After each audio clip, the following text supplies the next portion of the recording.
नमस्कार, ज्योतिषाचार्य च्यानलमा यहाँलाई हार्दिक स्वागत छ। एमएस एक्सेल मार्फत चन्द्र स्पष्टीकरण गर्ने उदाहरण सहितको विशेष प्रस्तुति लिएर उपस्थित भइसकेको छु म नारायण प्रसाद निरुला। आजको प्रस्तुतिमा हामी माइक्रोसफ्ट एक्सेलबाट चन्द्र स्पष्ट के कसरी साधन गर्न सकिन्छ, के कसरी सूत्रहरू प्रयोग गर्न सकिन्छ र उदाहरणको रूपमा पनि यहाँ जस्तो कि यहाँ मैले भयात 15-20 यहाँ टाइप गरेँ। यसैगरी भवोग 60-11 मैले टाइप गरेँ र गत नक्षत्र 15 यसरी लिने बित्तिकै हाम्रो स्पष्ट चन्द्रमा 6-23-23-49 यो स्पष्ट चन्द्रमा आइरहेछ। यो चन्द्र स्पष्ट के कसरी गर्न सकिन्छ र चन्द्रमाको साथसाथै चन्द्रमाको गति पनि हामीले के कसरी निकाल्न सकिन्छ भन्ने बारेमा आज विशेष प्रस्तुति रहनेछ। यसरी चन्द्रमा स्पष्ट साधन गर्दै गर्दाखेरि हामीले सर्वप्रथम सूत्र जान्नुपर्छ। पञ्चाङ्गका आधारबाट चन्द्रमा स्पष्ट साधन गर्ने सूत्र रहेको छ भयातम षडग्नम भवोगो दत्तम तत् खतर्कग्न यातो दुयुक्तम दिनिग्नम नवाप्तम शशिभाग पूर्वस्त भुक्ति खखा भ्राष्ट वेद भवोगेन भक्ता। अर्थात् यहाँ मैले सूत्र पनि प्रस्तुत गरेको छु। भयातलाई 60 ले गुणन गर्ने र भवोगले भाग गर्ने र त्यसमा गत नक्षत्रलाई 60 ले गुणन गरेर जोड्ने र जति मान आउँछ त्यसलाई 2 ले गुणन गर्ने र 9 ले भाग गर्ने। यो चाहिँ अंशादि चन्द्र स्पष्ट हुन्छ र अंशादि मानलाई हामीले राशिआदि बनाएपछि स्पष्ट चन्द्रमा हुन्छ। चन्द्र स्पष्ट गर्ने गणितीय प्रक्रिया हामीले अघिल्ला प्रस्तुतिहरूमा प्रस्तुत गरिसकेका छौँ। ज्योतिषाचार्य च्यानलमा गएर हजुरले हेर्न सक्नुहुन्छ र यही भिडियोको डिस्क्रिप्सनमा पनि हेर्न सक्नुहुनेछ। अब हामी चर्चा गर्छौं एमएस एक्सेल मार्फत यही सूत्रलाई एक्सेलमा के कसरी राख्न सकिन्छ त यसका बारेमा अब चर्चा गरौं। यसभन्दा अगाडिका प्रस्तुतिमा हामीले एमएस एक्सेल मार्फत इष्टकाल भयात भवोग साधन गर्ने तरिकाका बारेमा हामीले चर्चा गरिसकेका छौं र यसका साथसाथै ग्रह स्पष्टीकरणको प्रक्रियालाई पनि हामीले प्रस्तुत गरिसकेका छौं चन्द्रमा बाहेकका। भने आज हामी चन्द्रमा स्पष्ट गर्नका लागि हामीलाई के चाहिन्छ भन्दा भयात भवोग चाहिन्छ। यो भवोग काट्ने गर्दाखेरि हामीले इष्टकाल भयात भवोग साधन गर्ने विषयमा पनि थोरै प्रस्तुत गर्छौं। त्यसपछिबाट हामी स्पष्ट चन्द्रमामा प्रवेश गर्नेछौं। जस्तो कि यहाँ हामीले जन्म समय 10:30 को यहाँ राख्यौं भने हाम्रो सूर्योदय 5:33 छ। यही कुरालाई हामीले मान्यौं भने हाम्रो यहाँ भयात कति आयो भन्दाखेरि इष्टकाल हाम्रो 12-22-30 भयो, भयात हाम्रो 30-40-30 भयो भने भवोग 56-37 आयो र नाम अक्षर पनि हाम्रो के आयो भन्दा खेबाट नाम अक्षर आएको छ। यसरी मकर राशि भएको छ। यो बारेमा हामीले अगाडि अघिल्ला प्रस्तुतिमा चर्चा गरिसकेका छौं। अब हामीले यसैबाट यो भयात र भवोगलाई लिंक गर्न पनि सक्छौं। त्यो कारणले गर्दा मैले यहाँ देखाएको यो मानलाई हामीले सिधै चन्द्र स्पष्टको यो ठाउँमा लगेर डेसिमलमा लगेर हामीले तान्यौं भने अर्थात् यहाँ चाहिँ यहाँ पुगेर ब्र्याकेट दिने, त्यसपछिबाट यो चाहिँ बराबरको चिन्ह दिने, त्यसपछिबाट यो जहाँ हाम्रो भयात छ भयातको ठाउँमा यो मानमा यो पोइन्टको मानमा चाहिँ हामीले क्लिक गर्दियौं भने हाम्रो यो भयात स्वतः यहाँ लिंक गर्न सकिन्छ। यसको बारेमा र भवोगलाई पनि यहाँ लिंक गर्न सकिन्छ। यही कुरालाई मैले यहाँ यो प्रस्तुत गरेको हो। र अब सामान्यतः हामी अब चाहिँ पञ्चाङ्ग अर्थात् भयात र भवोग हामीलाई थाहा छ, गत नक्षत्र पनि हामीलाई थाहा छ। यसका आधारबाट अब हामी पञ्चाङ्गका आधारबाट अब हामी कसरी चन्द्र स्पष्ट साधन गर्छौं त यसका बारेमा चर्चा गर्छौं। हामीलाई भयात र भवोग अनि गत नक्षत्र संख्या यहाँ मैले रातोमा दिएको छु। यी रातोमा भएका कुराहरू चाहिँ यी जति छन् यी हामीलाई आवश्यक पर्छन् भने अरु चाहिँ हामीले सूत्र मार्फत प्रयोग गर्न सक्छौं। यहाँ हामीले अर्को पनि राख्न सक्छौं। मानौ भयात हाम्रो 45-10 छ, हाम्रो भयात छ भने यसैगरी भवोग छ 56-25 हाम्रो यदि भवोग छ भने र गत नक्षत्र 10 छ भने हाम्रो स्पष्ट चन्द्रमा के हुन्छ भन्दा सिंह राशिको 24 अंश हुन्छ। अब यो मान हामीले कसरी ल्याउने भन्नका लागि सर्वप्रथम यो घडी पलाको मान भएको कारणले गर्दा यसलाई हामीले डिग्री मिनेटमा लैजानु पर्छ, डेसिमलमा लैजानु पर्छ। त्यो भएको कारणले गर्दाखेरि यहाँ अगाडि पनि हामीले यसका बारेमा चर्चा गरिसकेका छौं। यही मानलाई हामीले यहाँ ल्यायौं, मिनेटको मानलाई पनि यहाँ हामीले यहाँ ल्याएर यसरी यहाँ तान्यौं र त्यसपछिबाट यो मानलाई के गर्यौं भन्दा यो डिग्रीमा लग्यौं। डिग्रीमा लानका लागि के गर्यौं हामीले यो मानमा प्लस गर्यौं, यो 10 लाई 60 ले भाग गर्यौं र फेरि सेकेन्डको मानलाई चाहिँ हामीले 3600 ले भाग गरेपछि यो के हुन्छ डेसिमलमा आउँछ र यही कुरालाई यति भइसकेपछि यो मानलाई यहाँनेर यहाँ प्लसको चिन्ह आउँछ यसलाई यसो तल तानिदिएपछि यो तल्लो भवको पनि मान आउँछ हामीले यसको बारेमा अगाडि पनि चर्चा गरिसकेका छौं यसैगरी अब गत नक्षत्र चाहिँ संख्या यहाँ राख्नुपर्छ गत नक्षत्र जस्तो अश्विनी 1 भरणी 2 कृतिका 3 एवं क्रमले संख्या राख्नुपर्छ यहाँ जस्तो कि यहाँ मैले लेखेर पनि केही नक्षत्रहरू जस्तो चेचोला अश्विनी 1 भरणी 2 यो यसरी हामीले यो क्रमले राख्नुपर्ने हुन्छ यसरी राख्यो भने चाहिँ हामीलाई सजिलो हुन्छ यसको बारेमा चाहिँ यो संख्या गर्नका लागि पात्रोमा अवकर्णा चक्रमा गणना अश्विनी आदि क्रमशः 1 2 3 गणना गर्यौं भने हामीलाई थाहा हुन्छ र यसरी गत नक्षत्रको घडीपला चाहिँ यहाँ नराख्नु होला गत नक्षत्र संख्या मात्र राख्ने हो यसैले अब यहाँ मैले 10 राख्दाखेरि यति आयो भने गत नक्षत्र संख्या यदि मैले यहाँ 15 राखे भने हाम्रो मान कति आउँछ 7 आउँछ एवं क्रमले यो चाहिँ फरक हुँदै जान्छ अब हामीले यहाँ सूत्र के गरी प्रयोग गर्यौं भन्नका लागि अब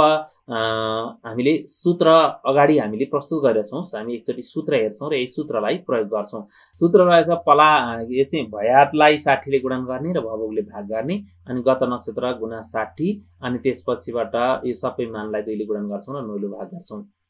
सर्वप्रथम हामी अब यही कुरालाई अब हामीले सूत्रमा राखेका छौं अब सोही सूत्र अनुसार हामीले यहाँ के गर्यौं भन्दा भयात हाम्रो J17 मा छ भन्नुको मतलब यहाँ छ यो भयात यो चाहिँ डेसिमल भयात छ यहाँ 45.1667 छ यो जन यो भयातलाई 60 ले गुणन गर्यौं र भवोग हाम्रो कति छ 56.4167 छ यसले भाग गर्यौं यसरी भाग गर्दाखेरि यो मान कति आउँछ जो मान आउँछ यो यहाँ हामीले राख्यौं भनेपछि सुरुमा हामीले के गर्यौं भन्दा भयातलाई 60 ले गुणन गर्यौं र भवोगले भाग गर्यौं त्यसपछि दोस्रोमा हामीले के गर्ने पर्छ भन्दा दोस्रो सूत्र हाम्रो के छ गत नक्षत्रमा 60 ले गुणन गर्छौं गत नक्षत्र हाम्रो 15 छ 15 गुणा 60 यहाँ 15 भन्नुको मतलब यो मान यो C19 लाई चाहिँ यहाँ अथवा यसलाई म कसरी राख्ने भन्नु पनि यहाँ छु यहाँ सुरुमा यसो गरौँ ब्र्याकेट सुरुमा यसरी ब्र्याकेट लेख्नु होला त्यसपछि यो मान हो अनि यसलाई गुणाको थिच्नु पर्यो त्यसपछिबाट 60 हामीले यहाँ टाइप गर्दिने यति भएपछि के हुन्छ हाम्रो सूत्रले के भन्छ गत नक्षत्रलाई 60 ले गुणन गर्नु भन्छ त्यसपछि यति भयो यसपछिबाट हाम्रो के छ भन्दा अब यो मानमा यो मान जोड्ने हो अब यो जोड्ने मान हो यसैले सूत्र अनुसार अब हामी यी दुईटा मानलाई चाहिँ अब के गर्छौं भन्दा अब जोड्छौं सुरुमा यो C20 भनेको यो मान र यो 900 लाई जोड्यौं यसलाई जोडिसकेपछि 2 ले गुणन गर्ने हाम्रो सूत्र छ 2 ले गुणन गर्यौं र 9 ले भाग गर्यौं हाम्रो मान आइहाल्यो यति भएपछि हाम्रो स्पष्ट चन्द्रमा अंशादि आउँछ यो कति आयो भन्दा 210.675 आयो अब यो 210 चाहिँ यो के हो भन्दा यो चाहिँ अंश कला विकलामा आउँछ अब राशिमा हामीलाई ल्याउनु पर्यो राशिमा ल्याउनका लागि के गर्ने भन्दा अब यो मानलाई यहाँ मैले तल राखेर सजिलो तरिकाले राशिमा यसरी राशि अंश कला विकलामा पनि ल्याउन सकिन्छ भन्ने तरिकाले यहाँ प्रस्तुत गरिरहेछु र यो जुन अंश आदि मान चाहिँ कसरी आयो भन्ने बारेमा चाहिँ हामीले अगाडि पनि प्रस्तुत गरिरहेछौं अथवा हजुरहरूले यो सूत्रलाई पनि फलो गर्न सक्नुहुन्छ यसरी चाहिँ यसैलाई अंश आदिमा हामीले लगेको यसको सूत्र चाहिँ हामीले अगाडि पनि प्रस्तुत गरिसकेका छौं यसको डिस्क्रिप्सनमा पनि म प्रदान गर्ने नै छु यसैगरी स्पष्ट चन्द्रमा चाहिँ अब यही मानलाई हामीले के गर्छौं भन्दा राशि बनाउँ अंशादि मानलाई राशि बनाउनका लागि 30 ले भाग गर्नुपर्छ त्यही कुरा हो अब यही मानलाई यहाँ ल्याइएको हो यो केही पनि होइन यही मानलाई नि यहाँ तानिएको हो अथवा यो मानलाई हामीले यहाँ बराबर थिचेर यही मानलाई तान्यौं भने पनि यहाँ केही हुँदैन यसै मानलाई तानौं हामीले यो मान आयो अब यसलाई हामीले के गर्नु सुरुमा 30 ले भाग गर्यौं 30 ले भाग गरिसकेपछि के आयो भन्दा यो 7 आयो 7 चाहिँ यो भागफल भयो भागफल चाहिँ के हुन्छ राशि हुन्छ त्यसैले अब यो भागफल चाहिँ 7 पोइन्ट आयो यो पोइन्ट देखि उताको पोइन्ट भिन्न मान मात्र यहाँ पोइन्ट देखि उताको चाहिँ हटाउने गर्नु पर्यो त्यो त हामीलाई सजिलो हुन्छ त्यसैले गर्दा हामीले यहाँ चाहिँ के गर्ने टर्न्स भन्ने यहाँ चाहिँ यो TRUNC हामीले यहाँ चाहिँ यसो गरेर TRU यसरी गर्दाखेरि ट्रान्स को यहाँ आउँछ यसलाई क्लिक गर्दाखेरि अनि क्लिक गर्ने र यसलाई थिचेपछि यो के आउँछ यो चाहिँ 7 मात्र आउँछ यताको आउँदैन अब यो मान हामीले के चाहियो भन्दा यो राशिका लागि चाहिन्छ त्यसैले यही मान यहाँ हामीले यहाँबाट तान्यौं यो मान नि यहाँ लगेर राख्नु सजिलो बुझ्नका लागि मात्र हो यो यसरी यो 7 राशि भयो अब अंशादिमा अंश ल्याउनका लागि के गर्ने भन्दा सुरुमा हामीले के गर्यौं भन्दा यो मानमा यो घटायौं के भन्दा हाम्रो भागफल कति आइरहेछ यो भागफल गुणा 30 किन भन्दा 30 ले भाग गरेको हो 30 ले भाग गरेका ठाउँमा 30 ले गुणन गरेर यो मान चाहिँ यसरी हामीले राख्दियौं अथवा यो मान गुणा 30 जति आउँछ त्यो मान चाहिँ यो पहिलो मानमा हामीले घटाएपछि हाम्रो बाँकी आउँछ के अंश बाँकी रहन्छ यो अंशादि मान भयो यो अंशादि मान भयो यसैलाई चाहिँ डिग्री मिनेट सेकेन्डमा लगेको हो यो अंशादि मान आयो यही मानलाई नि यहाँ तानेको हो यही मानलाई यसरी यहाँ तानेको हो यसरी यो तान्दाखेरि हाम्रो के आयो भन्दा यो 7 राशि भयो यो अंश कला विकला यसरी हामीले स्पष्ट चन्द्रमा एकैछिनमा गर्न सक्छौं यो चाहिँ यसरी यो सूत्र एकचोटी लगाइसकेपछि यति भइसकेपछि हामीले भयात भवक र गत नक्षत्र छ भने हामीले स्वतः चन्द्रमा स्पष्ट साधन गर्न सक्छौं र हामीले यसलाई अब लिंक गर्यौं भने पनि स्वतः हाम्रो चाहिँ ग्रह स्पष्टका सबै एकैचोटी पनि लिंक हुन्छन् यसका बारेमा हामी अगाडि प्रस्तुत गरेछौं थोरै म गतिको बारेमा पनि चर्चा गर्छु यो भया भवकलाई हामीले यहाँ पलात्मक यो बनायौं पलात्मक बनाइसकेपछि यसलाई हामीले यो कलात्मक भवक भइसकेपछि अर्थात भनौं यो चाहिँ एउटै एकाइमा लगेको छ यहाँ के गरिएको छ भन्दा हेर्नुस् यो 56 घडी हो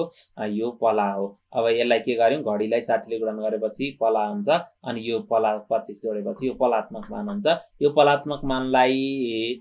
48000 लाई यो पलात्मक भवकले भाग गर्दाखेरि के आउँछ भन्दा यो चाहिँ अंशादि मान आउँछ अंशादि मान भन्नुको मतलब चन्द्रमाको गति अंशादि गति आउँछ यो अंशादि गतिलाई हामीले कलादि बनाउनका लागि कलादि बनायौं भने यसलाई फेरि गुणन 60 गरौँ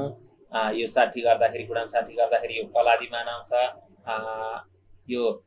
850 48 यो 50 यहाँ अंश देखाइयो तर यो कलादि मान हो भने अब अंशादि गति चाहिँ कति हुन्छ भन्दा 14 10 49 हुन्छ यही मानलाई हामीले यहाँ डिग्री मिनेट सेकेन्डमा लगेको यसरी चन्द्र गति पनि हामीले साधन गर्न सक्छौं र अथवा अब यी कुराहरुलाई हामीले एउटै लिंकमा पनि जोडेर स्वतः इष्टकाल गत नक्षत्र वर्तमान नक्षत्र आगमन नक्षत्र राख्ने बित्तिकै हामीले यो सूत्र राख्ने बित्तिकै चन्द्र स्पष्ट पनि तत्कालको चन्द्र स्पष्ट पनि प्राप्त हुन्छ यसरी हामीले चन्द्र स्पष्ट एक्सेल मार्फत एमएस एक्सेल मार्फत गर्न सक्छौं एमएस एक्सेल मार्फत चन्द्र स्पष्ट साधन गर्ने प्रस्तुति आजका लागि मैले यति नै राखेँ तपाईलाई प्रस्तुति कस्तो लाग्यो कृपया सल्लाह सुझाव र प्रतिक्रियाका साथसाथै ज्योतिषाचार्य च्यानल सब्स्क्राइब गर्न नबिर्सनु होला आगामी प्रस्तुतिमा हामी क्रमशः यी सबै इष्टकाल भयात भवक ग्रह स्पष्टहरुलाई पनि लिंक गरेर एउटा जन्म समय र गत नक्षत्र वर्तमान नक्षत्र आगमन नक्षत्रको समय राखिदिने बित्तिकै ग्रह स्पष्ट चन्द्र स्पष्ट नाम सबै आउने एउटै स्वरूप एकैचोटी आउने लिंक गरेर पनि हामी प्रस्तुत गर्ने नै छौं तपाईलाई प्रस्तुति कस्तो लाग्दैछ कृपया सल्लाह सुझाव भन्ने चाहिँ दिन नबिर्सनु होला आज यति नै राखेँ बिदा चाहन्छु नमस्कार भवतु मंगलम जयतु सर्वदा सर्वमंगलम भवतु सर्वदा सर्वमंगलम ज्योतिषाचार्य ज्योतिषा